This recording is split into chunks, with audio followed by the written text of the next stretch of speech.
करता हूँ। दोस्तों, अभी तक आप लोगों ने पीएच वैल्यू, पीएच मान के वन लाइनर पढ़े थे। आज हम आपके लिए लेकर आए हैं एमसीक्यू फॉर्मेट में पीएच मान के मोस्ट इम्पॉर्टेंट क्वेश्चन जो आपको एग्जाम में आएंगे ही आएंगे। यदि आपने इनको याद कर लिया तो आपके जहां भी साइंस आता है वहां पर आपके 1 नंबर तो पक्के होने वाले हैं, यदि आपके एग्जाम में पीएच वैल्यू का क्वेश्चन आ गया। 35 क्वेश्चन है, चेक करिए क्या आपको अभी तक याद है पीएच मान के पूरे क्वेश्चंस। चलिए स्टार्ट करते हैं वीडियो को। इसके पहले मैं आपको थोड़ा बेसिक चीज़ बता देता हूँ। एमसीक्यू के पहले आ जाओ, फटाफट बेसिक चीज़ देख लेते हैं। पीएच वैल्यू है क्या?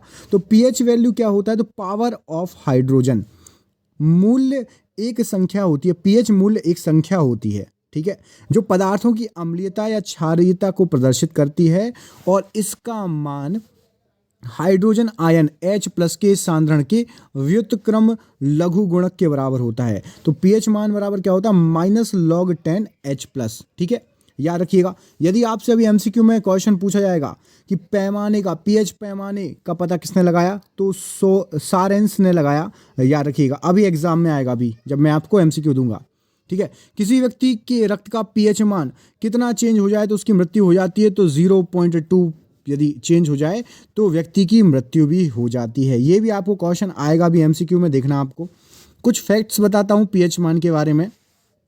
ताप के बढ़ने पर हमेशा जैसे ही टेम्परेचर बढ़ेगा तो पीएच मान कम हो जाएगा, एक चीज याद रखना, ठीक है। पीएच स्केल कितनी होती है? तो 0 से लेकर 14 तक होती है पीएच स्केल। उसमें क्या क्या होता है? अम्ल होता है, क्षार होता है और न्यूट्रल होता है। तो अम्ल कौन कहलाते हैं? जो पीएच वैल्यू जिसकी 7 से कम है वो अम्ल कहलाएंगे, जिसकी पीएच मान 7 से अधिक है वो क्षार कहलाएंगे, और 7 को उदासीन या फिर न्यूट्रल बोलते हैं। ये बिल्कुल बेसिक चीज़ थी जो आपको पता होना चाहिए। अब स्टार्ट करते हैं हम एमसीक्यू टेस्ट। 35 क्वेश्चन है, आपका टारगेट है 35 में से कम 25 नंबर लाना। कमेंट करके लास्ट में ज़रूर बताइएगा किस किस के 25 नंबर आए। देखते हैं कौन कौन 25 नंबर लाने में कामयाब हो पाता है, ठीक है। चलो पहला क्वेश्चन देखो। पीएच स्केल के संबंध में निम्नलिखित में से कौन सा कथन सही है, बताइए। पहले में लिखा है यह किसी विलयन के द्रवीभूत हाइड्रोजन आयन H+ का ऋणात्मक लघु गुणक है। यह 14 बिंदुओं वाला पैमाना स्केल है और पीएच बाह्य गुण का उदाहरण है। तो यहां पर आपका ऑप्शन नंबर डी, उपरोक्त सभी आंसर बिल्कुल सही हो जाएगा। पीएच स्केल के संबंध में ये सभी बातें सत्य हैं। 35 हैं, 25 लाना है। शुद्ध एल्कोहल का पीएच मान कितना होता है, बताइए। देखिए, शराब और एल्कोहल, शराब में एल्कोहल होती है तो एल्कोहल का अलग होगा और शराब का अलग होगा। तो शुद्ध एल्कोहल यदि रहेगी तो उसका पीएच मान रहेगा आपका 7.33। याद रखिएगा, मोस्ट इंपॉर्टेंट क्वेश्चन है। अगला क्वेश्चन देखते हैं, क्वेश्चन नंबर 3। क्वेश्चन नंबर 3 में आपसे पूछा गया है टूथपेस्ट का पीएच मान। तो मैं आपको डायरेक्टली बता देता हूं इसका आंसर। तो देखिए, टूथपेस्ट का पीएच मान 3 से लेकर 10 तक के बीच में होता है और यह इस बात पर निर्भर करता है कि इसमें कितना एडिटिव आप मिलाते हो। समझ में आ गया?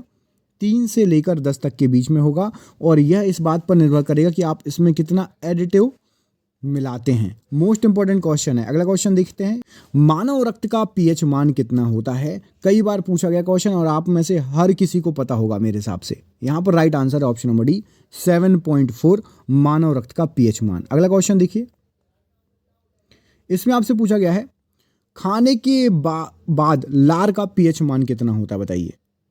लार का पीएच मान कितना होता है? तो यहां पर सही आंसर हो जाएगा आपका ऑप्शन नंबर बी, 5.8 लार का पीएच मान होता है खाने के बाद। याद रखिएगा, कुछ कुछ पीएच मान की वैल्यू एक उसमें होती है, जैसे कि किसी किसी का पीएच मान 1 से 2 के बीच में होगा, किसी का 4 से 5 के बीच में, किसी का 6 से 7 के बीच में। अब यदि आपको ऑप्शन में इनमें से कोई भी मिलता है तो वो सही हो जाएगा, ठीक है। NaCl का पीएच मान कितना होता है? नमक का पीएच मान, ये कई लोग गलत करते हैं और इसका पीएच मान होता है 7, मतलब न्यूट्रल, ऑप्शन नंबर सी। अगला क्वेश्चन देखिए, क्वेश्चन नंबर 7। ये रहा आपकी स्क्रीन पर। पीएच स्केल का आविष्कार किसने किया? मैंने आपको ऊपर बताया था, सबसे पहले मैंने बताया था। तो यहां पर सही आंसर हो जाएगा आपका SPL सोरेंस, ऑप्शन नंबर ए यहां पर बिल्कुल सही आंसर हो जाएगा, पीएच स्केल के आविष्कारक। क्वेश्चन नंबर 8 देखिए, पीएच स्केल से संबंधित। ये रहा आपकी स्क्रीन पर। इसमें पूछा गया पीएच मूल्यांकन क्या दर्शाता है, बताइए। किसी घोल का अम्लीय होना, किसी घोल का क्षारीय होना, किसी घोल का उदासीन होना या फिर उपरोक्त सभी। तो ये सभी चीज़ दिखाती है कि पीएच स्केल में कि अम्लीय है, क्षारीय है या उदासीन है। अगला क्वेश्चन देखिए, अम्लीय घोल का पीएच मान कितना होगा?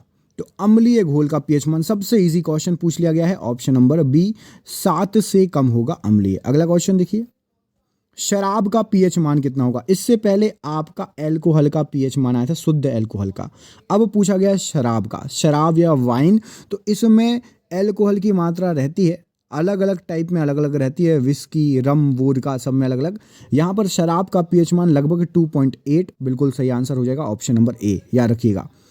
अगला क्वेश्चन देखिए, पीएच स्केल का उदासीन मान कितना होता है? तो उदासीन सबको पता है, ऑप्शन नंबर बी 7 के बराबर रहेगा यदि पीएच स्केल, तो उदासीन शो करेगा, उदासीन दिखाएगा। क्वेश्चन नंबर 13 देखिए, ये भी अच्छा क्वेश्चन है। देखिए, निम्नलिखित में से किस क्षेत्र में पीएच स्केल एक महत्वपूर्ण मापक यंत्र है? Most important question. तो पीएच स्केल एक महत्वपूर्ण मापक यंत्र है औषधि में, वानिकी में, खाद्य विज्ञान में। ठीक है, इन तीनों में, औषधि, वानिकी और खाद्य विज्ञान। ठीक है, अगला क्वेश्चन देखिए, क्वेश्चन नंबर 14। इसमें आपसे पूछा गया है, बहुत ही गाढ़े अम्लीय विलयन का पीएच मान कितना होगा? जो बहुत ज़्यादा गाढ़ा हो और अम्लीय हो। तो यहाँ पर सही आंसर हो जाएगा 0 से कम, ऑप्शन नंबर डी 0 या 0 से कम यहाँ पर सही आंसर हो जाएगा। अगला क्वेश्चन देखिए, ये रहा आपकी स्क्रीन पर। इसमें पूछा गया है, हम समुद्री जल का पीएच मान क्यों मापते हैं, बताइए।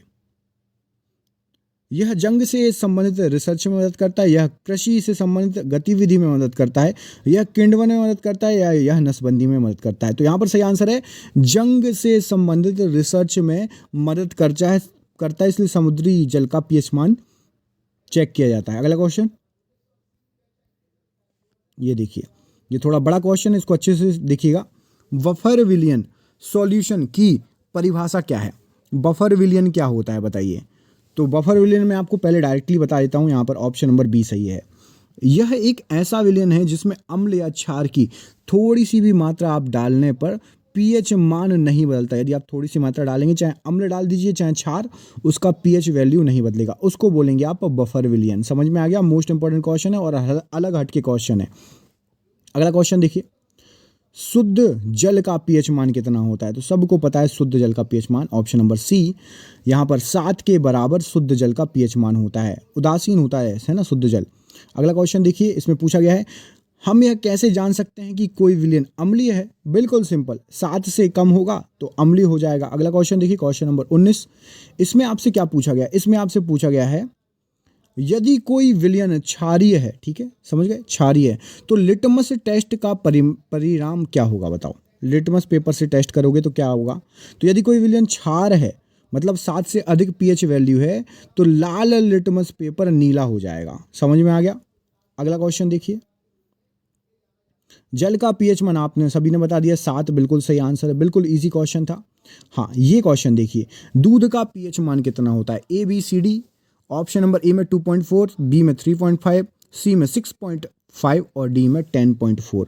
तो दूध का पीएच मान आपका ऑप्शन नंबर सी 6.5 से लेकर, ठीक है, 7 के बीच में रहेगा, ये आपका दूध का पीएच मान। अगला क्वेश्चन देखिए, आपको बताना है पानी का आयनीकरण स्थिरांक KW में किसका मान होता है? तो पानी का जो आयनीकरण स्थिरांक है वो होता है 1 × 10⁻⁻14। ऑप्शन नंबर डी सही आंसर है। अगला क्वेश्चन देखिए, दूध का पीएच मान आपने बता ही दिया, ऑप्शन नंबर सी 6.5। अगला क्वेश्चन देखिए, सिरके का पीएच मान बताइए। तो सिरके का पीएच वैल्यू कितना होता है? यहाँ पर सही आंसर हो जाएगा ऑप्शन नंबर बी, 3 के लगभग होता है सिरके का पीएच वैल्यू। अगला क्वेश्चन देखिए, मतलब सिरका अम्लीय होता है। नींबू के रस का पीएच मान कैसा होता है? तो नींबू के रस का पीएच मान 2.2 के पास होता है, अम्लीय होता है। ऑप्शन नंबर ए बिल्कुल सही आंसर है। अगला क्वेश्चन देखिए, क्वेश्चन नंबर 26। इसमें आपसे पूछा गया, एक अम्लीय विलयन में इनमें से क्या होगा, बताइए। ऑप्शंस देखिए क्या क्या दिए हुए हैं।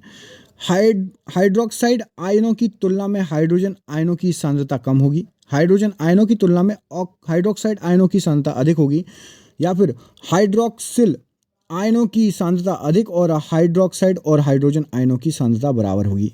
खतरनाक ऑप्शंस हैं, एक अम्लीय विलयन होगा ऑप्शन नंबर बी। इसमें हाइड्रोजन आयनों की तुलना में हाइड्रोक्साइड आयनों की सांद्रता अधिक होगी। ऑप्शन नंबर बी अकेले याद कर लो। अगला क्वेश्चन देखो, क्वेश्चन नंबर 27 में आपसे पूछा गया है, जो मैंने आपको स्टार्टिंग में बताया था, यदि किसी व्यक्ति के रक्त के पीएच मान में कितना परिवर्तन आएगा कि उसकी मृत्यु हो जाएगी, तो 0.2% यदि परिवर्तन, परसेंट नहीं 0.2 मान यदि चेंज हुआ तो उसकी मृत्यु हो जाएगी व्यक्ति की। अगला क्वेश्चन देखिए, मानव मूत्र का पीएच मान कितना होता है बताइए। मानव मूत्र का पीएच मान ऑप्शन है 1 से 2, 4.8 से 8.4, 7.2 से 11 और 1 से लेके 14 के बीच में। तो सही आंसर है आपका ऑप्शन नंबर बी, 4.8 से 8.4 तक मानव मूत्र का पीएच मान होता है। आप कमेंट करके बताइए कि एक वयस्क मानव एक दिन में लगभग कितने लीटर जो है मूत्र उत्सर्जित करता है बताइए।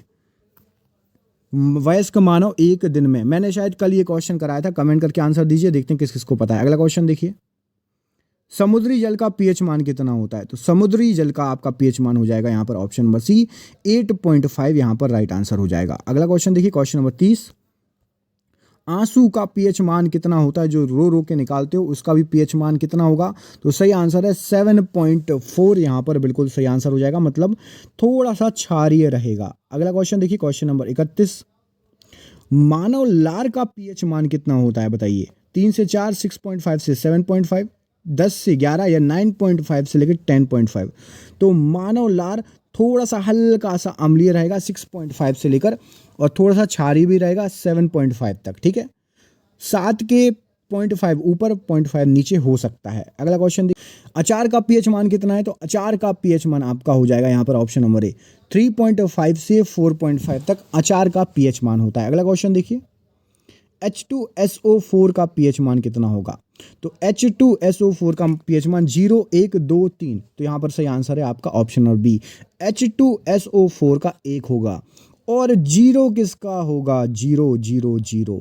तो हाइड्रोक्लोराइड एसिड का पीएच मान कितना होगा बताओ। तो हाइड्रोक्लोराइड एसिड का पीएच मान HCl जिसको बोलते हो उसका आपका 0 होगा पीएच वैल्यू, याद रखना, ठीक है।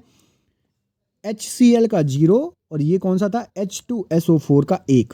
कैसे लगे क्वेश्चंस पीएच मान के, आपसे कितने क्वेश्चन बने। सबसे पहले तो आप कमेंट करके बताओ कि क्वेश्चन आपसे कितने बने 35 में से कम 25 सही गए या नहीं।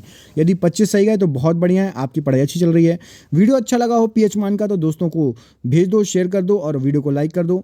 पीएच मान पढ़ा दिया साइंस में, अब आपको साइंस में कौन सा टॉपिक पढ़ना है कमेंट करके बताइए। तो एक साथ आपको उन सब टॉपिक के 1, 2, 3 जितने टॉपिक लिखना चाहो आप कमेंट में लिख सकते हो।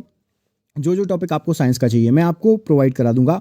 मिलता हूं आपसे अगले वीडियो में, तब तक के लिए आप अपना ख्याल रखिए। आप सभी का बहुत बहुत धन्यवाद दोस्तों, आपका दिन शुभ हो, बहुत बहुत धन्यवाद।